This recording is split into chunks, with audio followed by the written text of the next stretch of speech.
So, hi everybody. The West River Watershed Coalition has been around for about 6 years now, and we've done a lot of things. The one thing we still haven't done is made an official presentation of ourselves.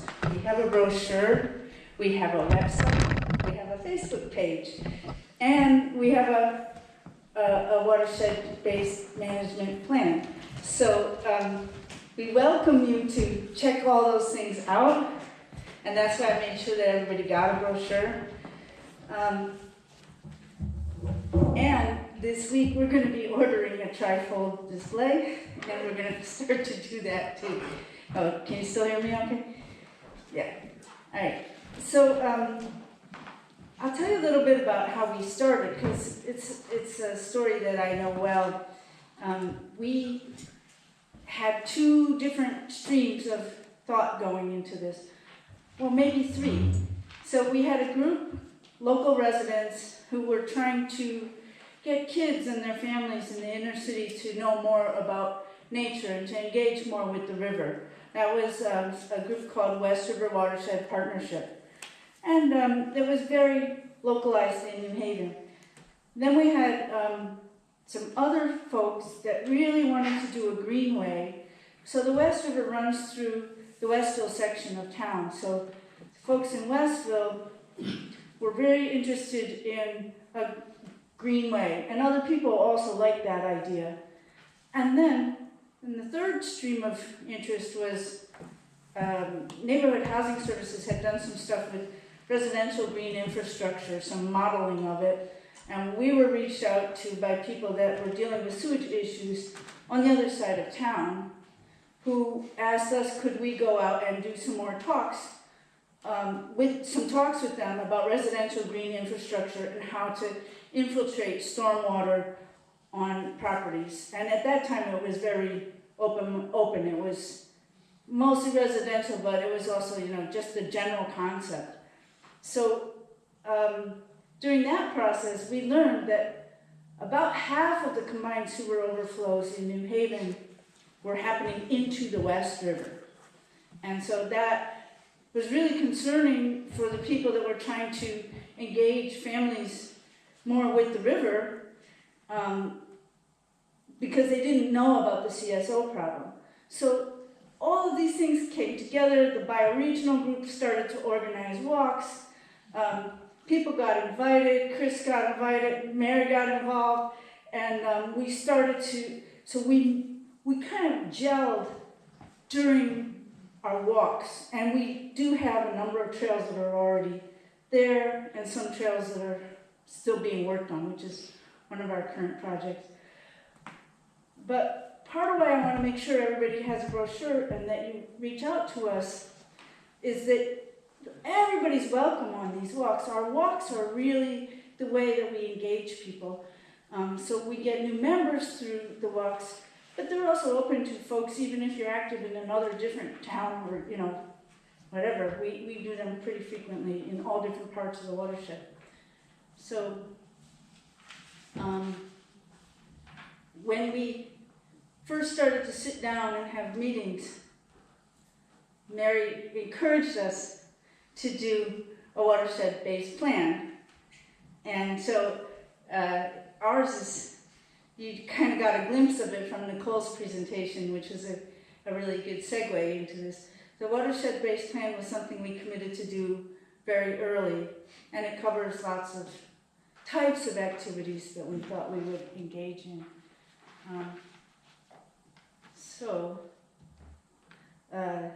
going to go, I'm kind of because we don't have a presentation yet, I'm using the table of contents of our watershed-based plan as the outline for my talk. So that's what I'm reading from. So the first thing was capacity building, establishing a framework and a lead entity, promoting intermunicipal coordination, promoting regional collaboration, looking for funding, doing streamwalk assessments, and also working on sub-watershed action plans. And this is where Save the Sound CFE came in, is that they were our lead entity for getting the watershed plan written. And so they hired the same consultant, Fuss and O'Neill, and they walked us through that whole process. And they made sure that we continued to include more people as we went through that process. We have 5 different municipalities that are involved: Hamden, Bethany, New Haven, Woodbridge, I'm missing one, West Haven. They're the ones that are involved. And there's a tiny little piece of Prospect that's at the headwaters. They're not really involved, but that's okay.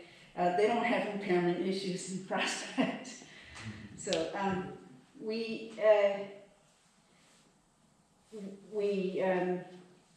also, another part of our regional collaboration is that we work with COG, the Regional Council of Governments. And so, as I mentioned in the beginning, one of the interests that some of our early members had was to do, to become a greenway. And so we also worked on getting a state greenway designation. Now, normally people go for a greenway designation for a particular trail section, particular trail, but we decided that we wanted the whole watershed to be the greenway, and that we thought that would benefit businesses, residents, as well as the natural resources of the West River. So when we finally got our greenway designation, that was something that we celebrated together with the Regional Council of Governments. One of the reasons that the Regional Council of Governments is also a really good partner for us to have is that we're working in the Access Committee on really doing a lot of trail connectivity. And so for those of you that are working also actively on trails, we're trying to, it's the COG that has the good trail maps of what is, and not just in your local area. So we're trying to really make sure that the trails in the different towns connect with each other and connect with the established trail planning that's going on. So I have one of these in the back and one in the front, but our Access Committee is working a lot on trail development, and so that's what some of that's about. I don't work very much on the trail part, so I can't talk at length about it, but I'm happy to put you in touch with the people that know a lot about it.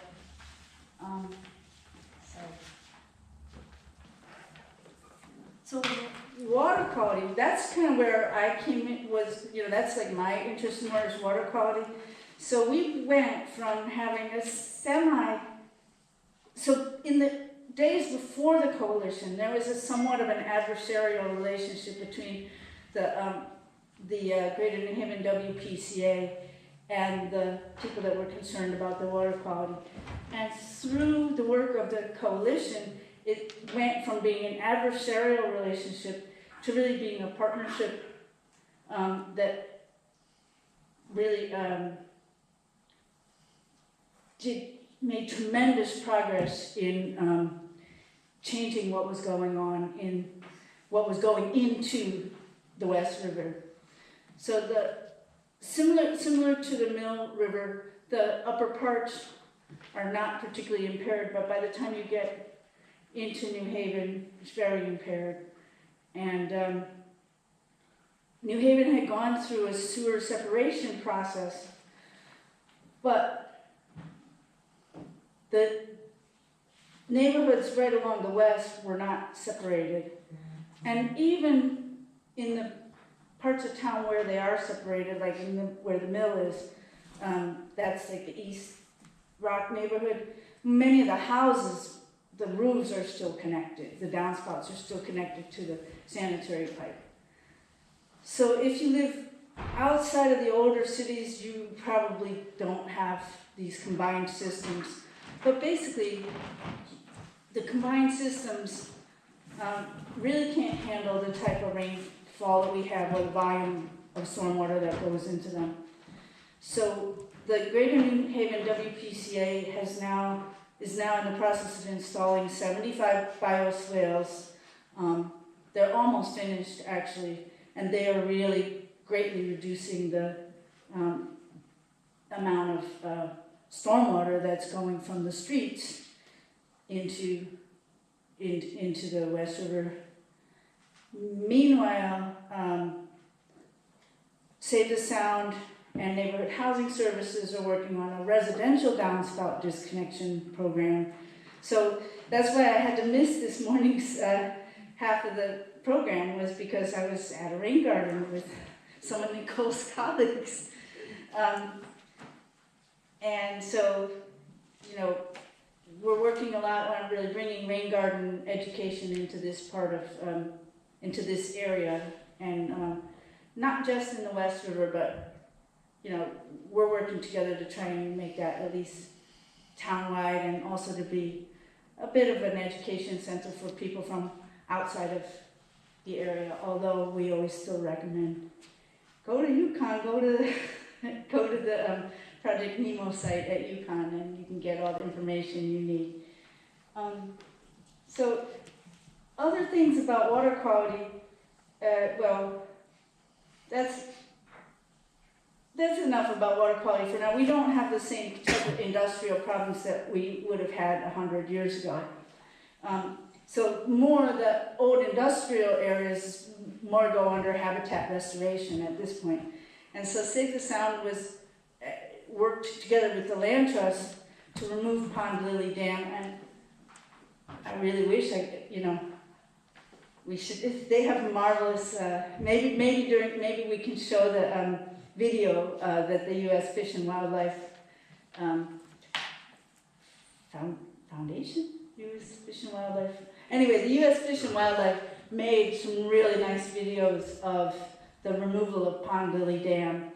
So that is a really exciting project that happened. So from the tide gates below Route 1 toward the mouth to the Pond Lily Dam, there have been major infrastructure rehauls that make the river much more restored to how it would have naturally run. We have to get 2 more speakers in. Okay, so I can ask you if you could announce the big event that they're going to do, West River's going to do in July. Okay, great. So the last area that we really work on is education and outreach, and so we have a fishing derby that's coming up, but the big one is really the West River Water Festival, which is July 13th. It's a Saturday, and it goes from 1 to 4. And Mary comes with her scopes. There's an eagle nest and an osprey nest in the area. It's really a family fun day. Boats. Where? We bring boats. Oh yeah, and there's kayaks and canoes, and this is held at the West River Memorial Park, which is at the corner of Route 34 and Ella Grasso Boulevard in New Haven. Yeah, so it's 34 and 10. Pardon? It's the intersection of 34 and 10. Yes, 34 and 10 if you're from out of town. Yeah. So education and outreach, another one thing that we do is we've been making some really nice signage. So if you do join on any of our trail walks, or if you happen to be on trails or driving through some of the area of where the West River is, you're going to start to see signs that have been popping up and will continue to be put up. Great. Okay, thank you. Thank you.